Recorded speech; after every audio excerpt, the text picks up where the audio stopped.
जैव रासायनिक ऊर्जा विज्ञान बायोकेमिकल एनर्जेटिक्स की व्याख्या। जैव रासायनिक ऊर्जा विज्ञान बायो एनर्जेटिक्स रसायन विज्ञान की वो शाखा है जो जीवित जीवों लिविंग ऑर्गेनिजम्स के भीतर होने वाली ऊर्जा के परिवर्तन और प्रवाह फ्लो का अध्ययन करती है।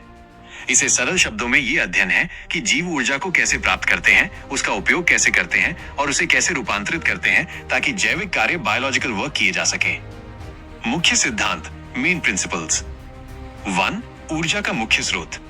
हरे पौधे प्रकाश संश्लेषण फोटोसिंथेसिस के माध्यम से सूर्य के प्रकाश को रासायनिक ऊर्जा केमिकल एनर्जी में बदलते हैं। अधिकांश जीव इस रासायनिक ऊर्जा को भोजन के अणुओं जैसे कार्बोहाइड्रेट वसा को तोड़कर प्राप्त करते हैं। 2.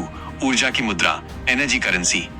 कोशिका के अंदर ऊर्जा का आदान प्रदान और संग्रहण मुख्य रूप से एडेनोसिन ट्राइफॉस्फेट एटीपी नामक अणु के रूप में होता है।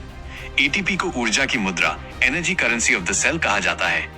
जब एटीपी जल अपघटन हाइड्रोलाइसिस द्वारा एडेनोसिन डाइफॉस्फेट एडीपी और एक अकार्बनिक फॉस्फेट P_I में टूटता है तो ऊर्जा मुक्त होती है, जिसका उपयोग विभिन्न कोशिकीय कार्यों जैसे मांसपेशियों का संकुचन, सक्रिय परिवहन, अणुओं का संश्लेषण के लिए किया जाता है।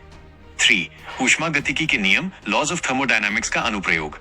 जैव रासायनिक ऊर्जा विज्ञान ऊष्मागतिकी के नियमों पर आधारित है। पहला नियम फर्स्ट लॉ, ऊर्जा को न तो बनाया जा सकता है और न ही नष्ट किया जा सकता है, ये केवल एक रूप से दूसरे रूप में परिवर्तित होती है। उदाहरण, भोजन की रासायनिक ऊर्जा राइटेरो एटीपी ऊर्जा राइटेरो यांत्रिक ऊर्जा। दूसरा नियम सेकेंड लॉ, हर ऊर्जा परिवर्तन में कुछ ऊर्जा ऊष्मा हीट के रूप में व्यर्थ हो जाती है, जिससे ब्रह्मांड की एंट्रोपी अव्यवस्था बढ़ती है। 4. मुक्त ऊर्जा Gibbs free energy delta G. जैविक प्रतिक्रियाओं में ऊर्जा परिवर्तन को समझने के लिए गिब्स मुक्त ऊर्जा डेल्टा जी का उपयोग किया जाता है। एक्सर्गोनिक अभिक्रियाएं एक्सर्गोनिक रिएक्शंस ऐसी अभिक्रियाएं जो ऊर्जा मुक्त करती हैं। डेल्टा जी का मान ऋणात्मक होता है और स्वतः होती हैं। उदाहरण, ग्लूकोज का टूटना।